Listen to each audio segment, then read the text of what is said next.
Hey guys, in today's video, I'm a gaming channel. We're gonna play Slitherio and see how big we can make our snake. Alright, nickname. Oh, I'll just do my channel name. AJ Talks a Lot. That's me. Okay, wait, I thought you can change your skin. Hold on. Wait, stop, guys, stop. I'd like to change my skin color. Oh.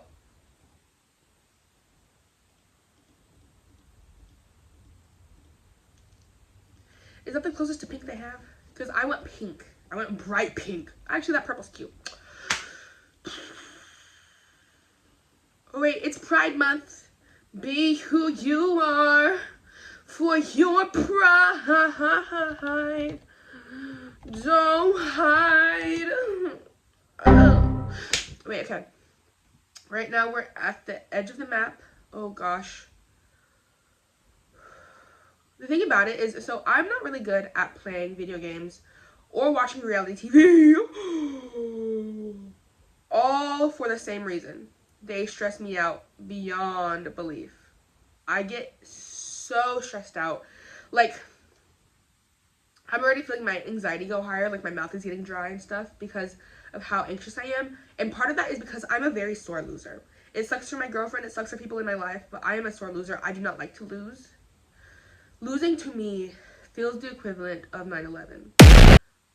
It feels like losing is my 9/11. Wait, I want all this stuff. There we go. Losing is my 9/11, and I feel like, oh no, okay.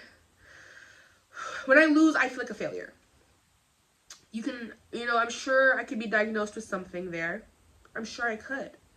But it's the truth of the matter and the truth of the fact.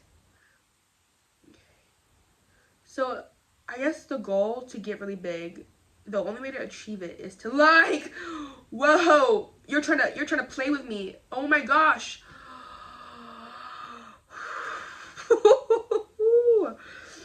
I almost just lost my life. Okay, sorry. I was gonna say, I need to kill things that are smaller than me. Actually, I'm pretty big right now. I'm pretty big. I'm pretty huge. Daddy, chill. Pretty huge. Stop it! When people are going too fast around me, it stresses me out. Leave me alone. Why are you coming after me? Literally leave me alone. Literally leave me alone. Oh. Okay. And this is why I can never be a gamer. Because I'm getting stressed out by this. There's too many people around me right now. I want to go back to the edge of the map. I can't do this. Wait, hey, I need to go back to the edge. I can't. Because I just feel like, do you not feel like a failure if you lose at things? Well,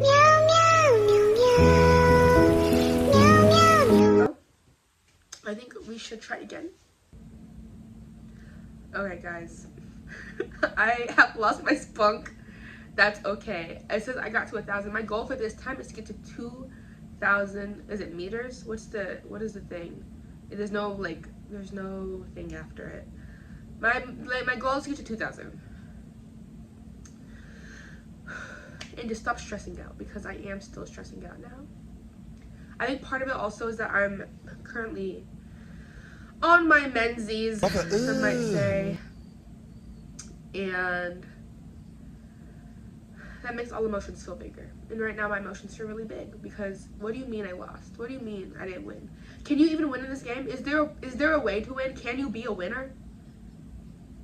Ooh, I always want these things, but the more you chase after them, the further away they get from you. Brr brr patapim, brr brr patapim, trallalero trallala. Tung tung. Ah! Here's my thing. I thought I was still at the edge of the map. What am I at? Only at 200, y'all. Can we cheat the system? If we're at the edge of the map and we just get bigger there, is that cheating the system also? All around me are familiar faces. When I was younger, I used to have a Game Boy Color. And when I would lose, I had the game Mario World. And when I would lose, I would hit myself in the head with my gaming controller until I left bruises. Until my face was literally sore. Anytime I lost at the game, if I would die and lose my life, I would hit myself so hard. And I think now that I'm an adult, now that I know my diagnoses, it makes it a lot easier to handle, but it doesn't make it hurt any less. Because if I was unhealed, I would be raging. I would be throwing things. But I am healed. But do we give up? Are we quitters? The answer is no. We're not quitters. So we're not going to quit. Because that's what quitters don't. People who don't. If you're not a quitter, what you don't do is quit. What you do is you keep going. And you persevere. Okay. You know what? And you know, today is my first. So today I started a new job. It's not really a new job. I've worked this job before. I'm going back because it's summertime. As a lot of you guys know, I mostly do education, which is odd because if you're following me and you watch this video because you've followed me in the past, which I have a few people who I know who've like kind of kept up with me, you know I used to be in a very different field of work. And oh my god. Okay, you know what? It's all yours. It's all yours, cuz. It's all yours. All yours. And I used to be in a very different field of work. I'm sure if you wanted to find it, you could. I'm not really ashamed of it. I just don't promote it anymore. But I'm not ashamed. You know, it's hard to have gone from a life like that to a life like this now, where I am working with a much different population.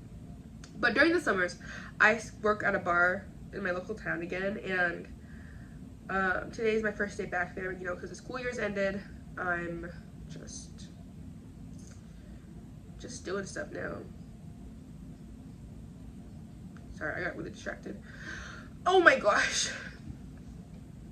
If you see a lot of cuts in here, it's because the things I'm cutting out are me just sitting here with my mouth open, like very intensely paying attention to the game. My goal is just to get 200. Gotcha. You're trying to get me and I got you. Oh, it's all yours. Yeah, today's my first date. So usually at this job, I'm like a shot girl, you know? Like I'm a shot girly. I have my boobies out and I'm being like, hey guys, wanna buy some shots? And to me, it's a very fun job because I went to college for theater and it feels like I'm acting. It feels like I'm just like pretending. And it feels like I'm just like okay.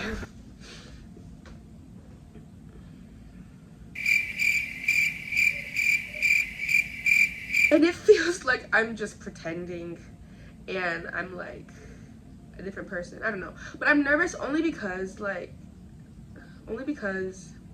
tell me if you experience this also, if you're like somebody who doesn't. Okay, I'm very lucky in the fact that I do not have social anxiety. I have anxiety. I have like really bad, like just, you know, OCD, other anxiety disorders, but I don't have social anxiety. And I think a lot of that is due to the fact that I have the kind of autism that makes it so I do not feel embarrassment. Like I don't feel the embarrassing feelings. I don't get embarrassed very easily. And I think that makes it so I don't really feel social anxiety because I'm like, I don't feel embarrassed. So there's no reason for me to have social anxiety. But what does make me anxious about being in social situations is the masking aspect. And honestly, that's the one thing I'm not looking forward to, is that I can deal with customers, but it's really hard for me to deal with coworkers because customers, I'm purely just acting and like being a whole different person essentially is what it feels like. But with coworkers, like some of these people that I see every single summer and that I'm kind of friends with, I feel like I have to be somewhat genuine with them and somewhat, you know, I don't know, more real. And it stresses me out. Like, it really does stress me out because I don't like having to deal with the whole song and dance of them being excited to see me and then having to talk to each other and be like, oh my god, I'm so excited to see you too. What you been up to? When quite frankly, I don't care. I don't care. Like, I do care. Like, I actually, like, it's complicated because I do care. Like, you know, like, duh, I care. But I don't care. You know, like I don't want to make a big scene about it. I don't want people to be. Here's it. I don't care what I've been doing. Sure, you can tell me what you've been doing and I'll give input and I'm sure it is cool. But I don't care to tell you what I've been doing. I don't care if you know, and I don't necessarily want you to know. But that to me is the most emotionally draining part about having a social forward job. as opposed to teaching, which I've talked to other teachers about it, like my girlfriend's a teacher, and we've talked about how masking while teaching versus talking to coworkers is a lot different. Like when you're just talking to a class of children, it feels like you're just like, it feels like you're acting. I don't know, it feels like a job. It's your job. You're not really like masking. You're just doing your job, which is to be appropriate and say a certain script and do certain things. It feels very like structured. I think that's what it is. It feels very structured. Jobs feel very structured, but then when you're like socializing with like coworkers, it feels not structured. It feels like almost anything goes, and like you have to be, you have, I guess I have less of a crutch to hide the fact that I'm weird.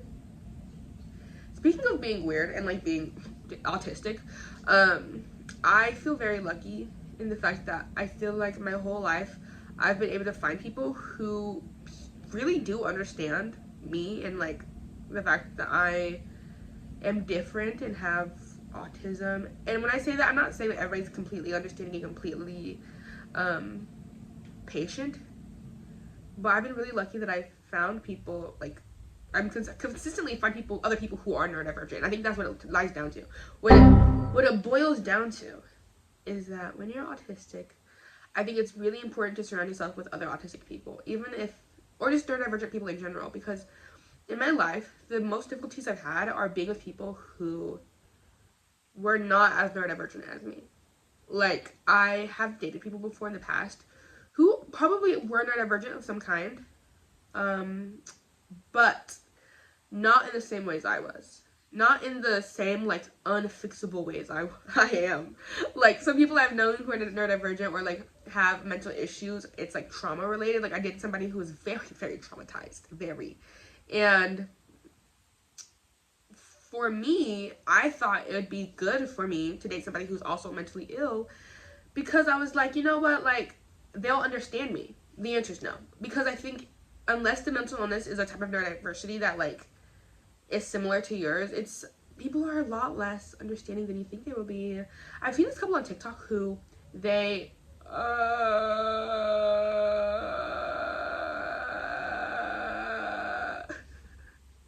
I've seen this couple on TikTok who is like, the wife has ADHD, I think, or autism, and the husband doesn't have anything, allegedly. And apparently they work really well together also. And I have a hard time believing that I want to say interspecies relationships can work, but it's not interspecies. It's like, I don't know. I'm sure it can work. I'm just saying, like, in my experience, people who are really into people with neurodivergence tend to have neurodivergence themselves. Also, can we talk about the lesbian couple on TikTok who looks the same? Like, a lot of the content is about how similar they look to each other. And I've seen discourse about it where people think that's really weird, but honestly, I don't think it's that weird. I think, like, when you're gay, when you're two girls, sometimes you're gonna look alike. And people are like, I just don't understand why people are making videos like that. Like, I'd be disgusted with myself if that was me and the person I was dating. I think it's funny to them because they're not actually related. Like, they're not siblings. So they're just kind of like, it's so funny people think we look similar. Like, I don't know. I just feel like it, I don't know. Like, I've dated people in the past who have gone and asked in public, are you guys sisters? And I'm like, I always say yes and I'd kiss them and stuff. So it'd be funny. But I'm just like, and it was purely because we both had dreads, honestly. We were both black and had dreads. But the funny thing about it is that now me and my girlfriend, we're very, like, we do not look alike because she's white, I'm black. And we still get, not are you sisters, but we get, oh my god, are you guys best friends? We were ring shopping and somebody asked us, are you guys best friends? Are you guys just, like, best friends? Yeah, best friends who munch. My girlfriend and I were having a conversation about it, and she was kind of like, I feel like people who say that are doing it on purpose and are being purposely ignorant. But we talked about it. She doesn't actually, she feels like people who do that are confused about what they're seeing, and the only way they can, you know, they see us holding hands, they see us being really close, and in their brains the only way that makes sense is if we're best friends, because they're not, like, used to the exposure of gay people. And that makes sense to me, because again, I've never been asked that when I'm out with an actual friend. Like when I'm out with one of my besties, one of my homegirls, nobody ever asks me if that's my sister or my best friend. Never once, not once, I tell you. But when I'm out with my girlfriend, we've gotten that a lot. Oh my god, once we got told, we were at the pet store. And somebody once walked up, well, we were checking out, and the cashier literally said to us, to our faces, "You guys don't look like you go together. Leave me alone." Yeah, the cashier said to us, "You guys don't look like you go together." And I was like offended. And I'm sure my girlfriend was offended too. I don't know if she said she was. But to me, it was offensive because, like, first of all, what do you mean? Is it because I'm black and she's white? Is that why? Are you racist? Are you racist? I don't know if they're racist, but I do think it's because my gosh, my computer's kind of laggy. Why is your big funky ass over here? Why get your big ass away from the corners? You're big as hell. Go to the middle. I think it's because our aesthetics are very different. I dress very boob forward. I lately have been leaning more into my like feminine dressing. Like I dress a lot more pink now, because it's just, you know, I like trying different aesthetics. But I do also dress very, very, very emo, very in all black.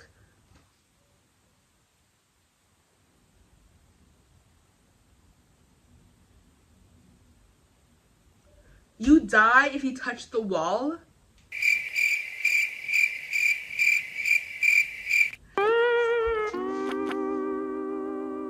How was I supposed to know that? Tell me. Tell me. I'm done. If you enjoyed this video, please subscribe to me because I enjoy making videos like a lot. But I don't make any money for them because I don't like qualify for the program to do it. So if you subscribe, it gets me closer to qualifying for that program so I can make more videos, especially if you like to hear me just yap about random stuff, because that's I yap so much. I yap all the time. I'm a yapper, actually. But I'm stressed out now. Not stressed, I'm just sad. Follow me everywhere. AJ Talks a Lot is everything. My everything is AJ Talks a Lot. My music is Lady Lover.